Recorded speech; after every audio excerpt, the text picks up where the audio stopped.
Sunday Surefire Podcast. I'm your host, the Commish. Joining me today is the co-host, Aaron Downtown Brown. Hey, hey. Aaron, have you recovered from that last second Kansas City Chiefs walk-off blocked field goal on Sunday?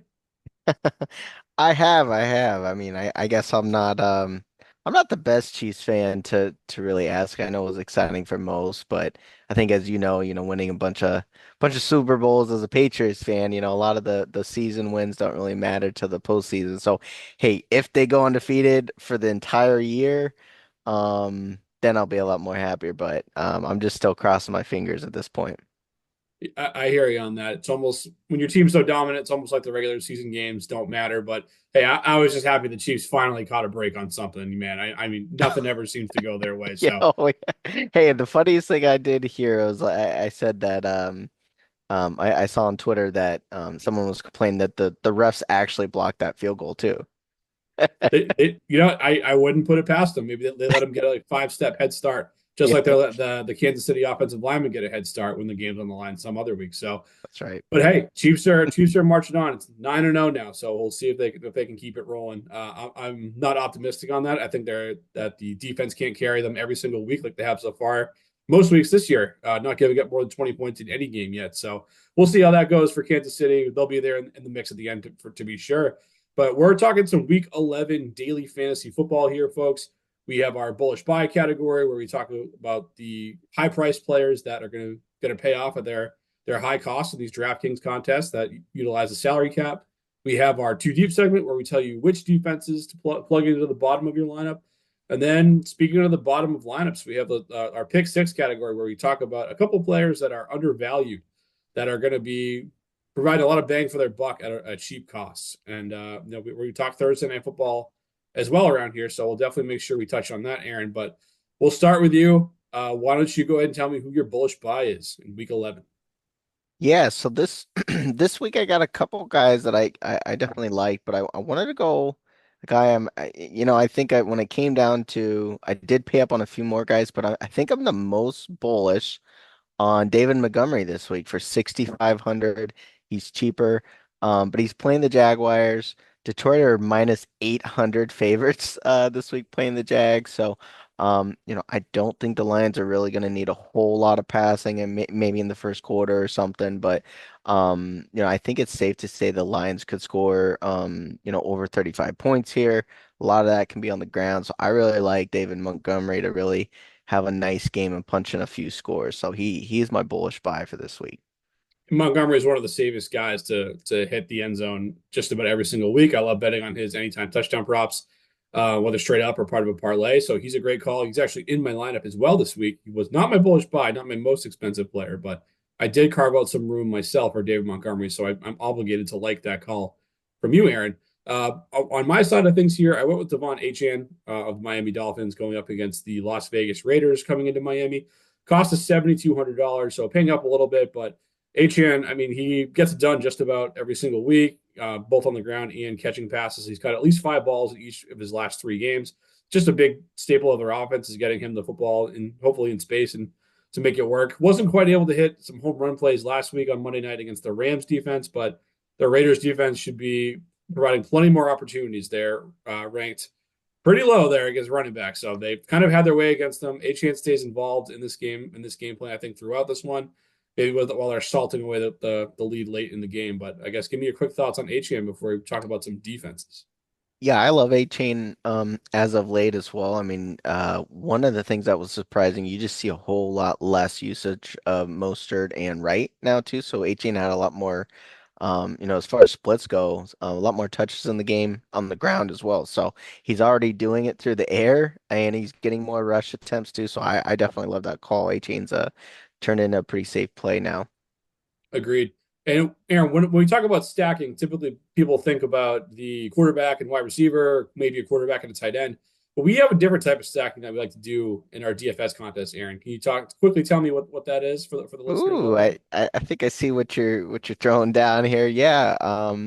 If we go into defenses here, I have a feeling you might have Miami defense this week because I think as we know, if a team is winning, right? A lot of times at the second half, you got to run the ball. So if you got, so I guess I'm gonna guess you have A Chain in the Miami defense this week. Ding, ding, ding, ding, ding. Gold star for Aaron. His team's 9-0, and he's 1-0 here Woohoo! on the Sunday Certified Trivia Show. Maybe we can do one of those sometime. That'd be fun. But yes, yes, sir, you got it. I'm going Miami Dolphins defense. $3,000 to get him into your lineup. Going up against the Las Vegas Raiders, like you said, I mean, usually involves the stack with the running back and then the defense on the other side. They'll be running in the second half, most likely with Achane. But also, I mean, it also puts the Raiders likely behind the eight ball to have to keep up in this one. So the Raiders they're just a complete mess, man. I mean, whether it's Gardner Minshew, Aiden O'Connell when he made his cameo appearance, it hasn't been great for Vegas this year. They're ranked dead last against opposing offenses. So this is definitely one of the teams that you want to attack and play them against. And the Dolphins weren't even the most expensive defense on the slate in this one either. So I'm just going with the Miami defense against the Raiders, not overthinking it, Aaron. How much were they again? 3,000 big ones. Yeah, I mean that's definitely good value. I mean, I think one another thing that I like seeing over that take over Monday is their play against a healthier LA Rams team too. I mean, they pretty much just held the Rams to field goals all game. I mean it was a big game for the Rams too. So definitely Miami's defense stepped up and definitely this week playing against the Raiders is a little definitely a weaker opponent. So that's a good play there. I went slightly cheaper this week. I have actually the Cleveland Browns for 2,600 against New Orleans, right? So um just another, historically good defense the last couple years. They're still a top five pass rush on D, and actually New Orleans is the number one worst blocking pass blocking graded team in the league. So that's one I didn't really want to overthink too much as well. And honestly, I think it's a pretty good bargain for 2,600. And I really don't think New Orleans can really kind of keep up a winning streak as we know, after firing their head coach. How long can really that can last? As we know, sometimes those new interim head coaches they get a little bit of camaraderie going, but I don't really think that can be sustained with how many injuries they got on offense for the rest of the season. Yeah, they come off that sugar high and they do just enough to ruin your parlay. I mean, it's almost like I'm saying that from experience. So thanks a lot, Right? Atlanta, for taking care of business last week on the money Yep. line. Really appreciate that, guys. Yeah, like when the final leg of your 7 leg parlays don't hit, that's always good. Ooh. But we'll brush past that as quickly as possible. But I like where you're going with that. I mean, the Saints coming off that sugar high, firing Dennis Allen, mercifully firing Dennis Allen if you're a Saints fan. Definitely a good thing for them in the long run. But they got a nice bounce back division win against the Falcons last week. I also think that balloon is going to pop here, and that rounds us out pretty well into our pick six category here. I'm actually playing two players against this New Orleans Saints defense. I'm going Cedric Tillman for $5,300 and David Njoku for $5,500 in my lineup. Um, I just think the Saints team, they've had injuries on offense. They've had them on defense too. And Marshawn Lattimore is gone now as well, traded over to Washington a couple of weeks ago. So they're missing their leader on the back end, which I think helps Cedric Tillman the most as he's now stepping into that top wide receiver spot in this Browns offense. So I like him fired up in this one. It's also a sneaky revenge game for Jameis Winston. I remember spent a couple Oh, of years yeah, down there in New that's right. Orleans. People might forget about that, but he's going back into the dome. You always know he's willing to chuck the ball around the yard. I don't think this week's going to be any exception. Did not put him in my quarterback slot. Didn't quite have the stones to do that, but I do have two Cleveland Browns pass catchers in my lineup here to start out this pick six category. Aaron, what are your thoughts on that? I don't mind it at all. I mean, I think the loss of Lattimore, and as I said, I think New Orleans, they can really get uh, ran on as well. So I think they can either way, you can move the ball against New Orleans. So I mean, I think that that could be wheels up for both Njoku and Tillman to fall in the end zone or just have good just receptions and yards. So definitely don't hate that take. I had a similar approach. I went more of the ground game. I'll throw in a sneaky play. I had a Chubb. I got Chubb in my lineup this week. So I think we're definitely targeting that game just in different areas. Yeah, I guess we just have the Saints getting buried this week, so maybe I'll go back to the well and bet against them this week. Might not be a bad thing to do. So yeah, I mean Chubb is a guy who hasn't really quite fully popped yet, coming back from the injury, but he's a guy who, we know Chubb's a machine, and as soon as he gets his feet under him, he's probably going to be back to what he was 3 or 4 years ago. Fingers crossed on that. So yeah, I mean he was a relatively cheap price point. I don't hate to call it on Nick Chubb, especially where I'm also favoring piece of the Cleveland offense myself. But I do have one more player to talk about in this segment here, and I'm going to go to my hometown New England Patriots. There they are, coming off a win, big win for the boys. Finally getting back in the win column after a couple of weeks without one. Finally, Drake May starts and finishes his first NFL win, which was good to see. But I went with Hunter Henry going up against the Rams this week, $3,900. The Rams get the honor of flying across the country on a short week, and I just with the Pats probably with a little bit of momentum on their side here. I like them coming out and competing in this game. I do think they're going to have to throw the ball in this one here more than they did against the Bears, where they're kind of in control of that game. So Hunter Henry, for that reason, was not coming off a big contest over in Chicago on Sunday. But in the 3 games prior to that, he caught at least 5 passes. And I think, like I said, the Rams are going to keep the Pats throwing in this one, which is going to favor some quick passes to Hunter Henry. And the Rams, they're 24th against opposing tight ends in terms of fantasy points allowed. So I'm going to go with Hunter Henry in this one, and hopefully he can get that connection with Drake May going, and maybe even find the end zone this week. Yeah, we actually have a lot of Kumbaya this week. I had not planned on saying Hunter Henry. I debated about it, but he's in my lineup as well, so I can't argue with that call because I'm thinking the same thing. So we're definitely on the same wavelength here this week with some of those plays. So yeah, I agree with you with Hunter Henry. He's a good price. What was it, like 3,900 or You something? got it. Yep.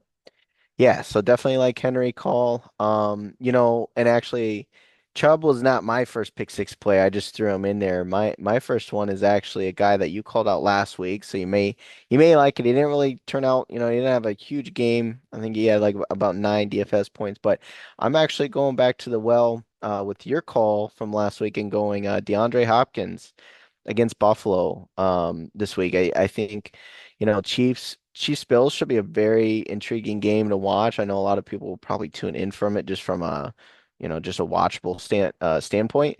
But I really like Hopkins' value this week at 5,700. Like I said, it should be a great game to watch. But I even like him in both game scripts, even if it's not high scoring. I think Hopkins can still get targeted a lot. He'll come down with receptions. He has some crucial plays. I'm hoping for at least.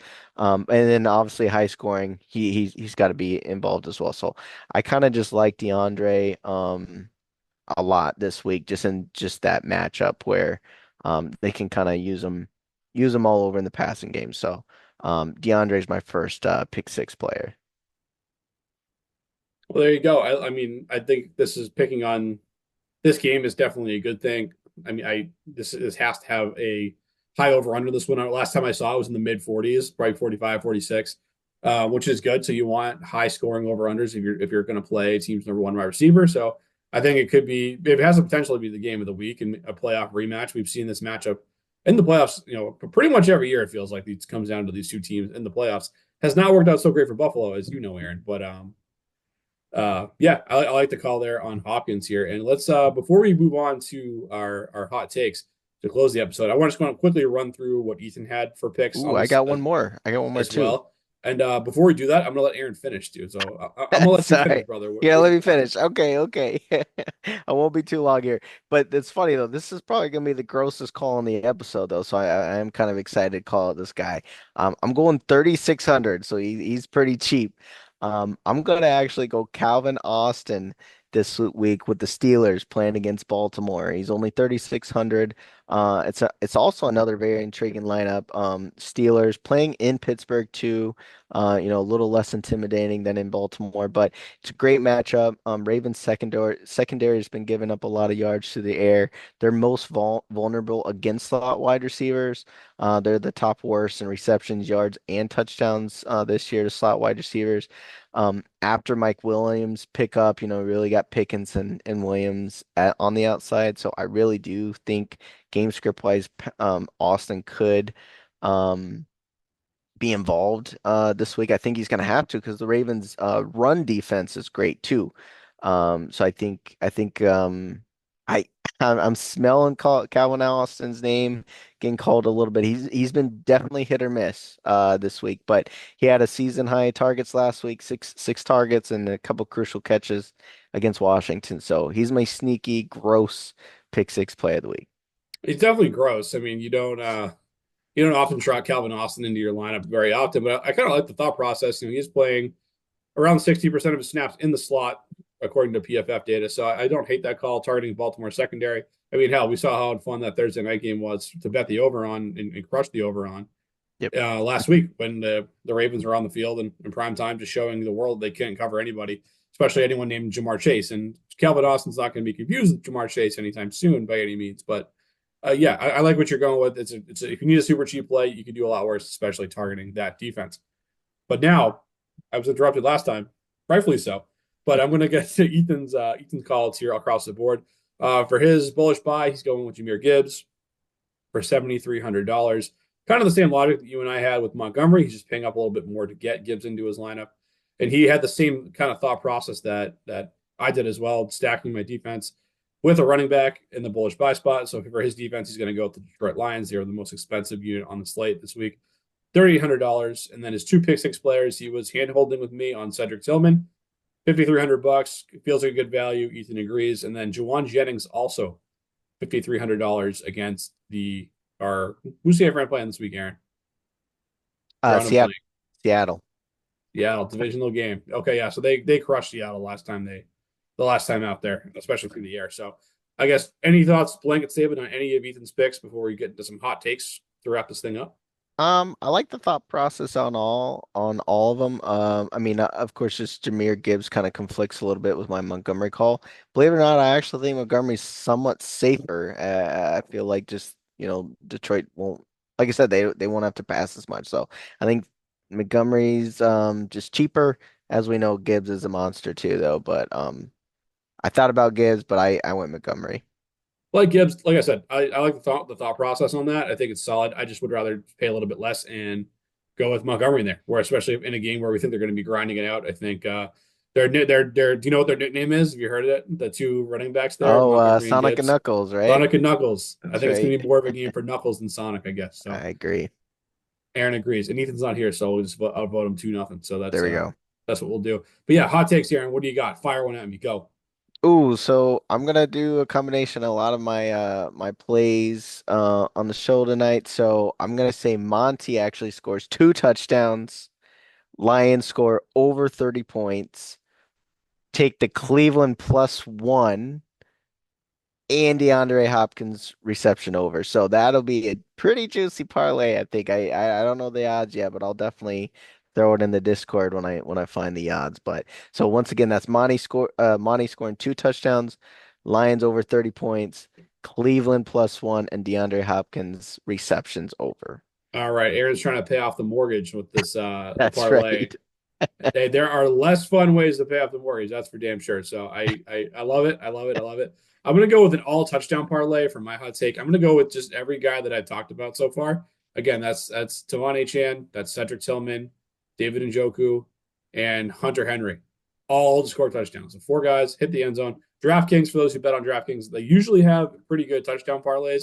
Sorry, minimum four players. So if you want to wedge those four guys in there and then use a boost to jack up the odds even more, do that. It's definitely going to be easily over plus 1,000 odds for those players in particular. So jack those odds up there with those ones, and make sure you're following us each and every week as well, so you can keep getting this great content here. Make sure you hit that like and subscribe button for those keeping score at home. But until next time, folks, peace.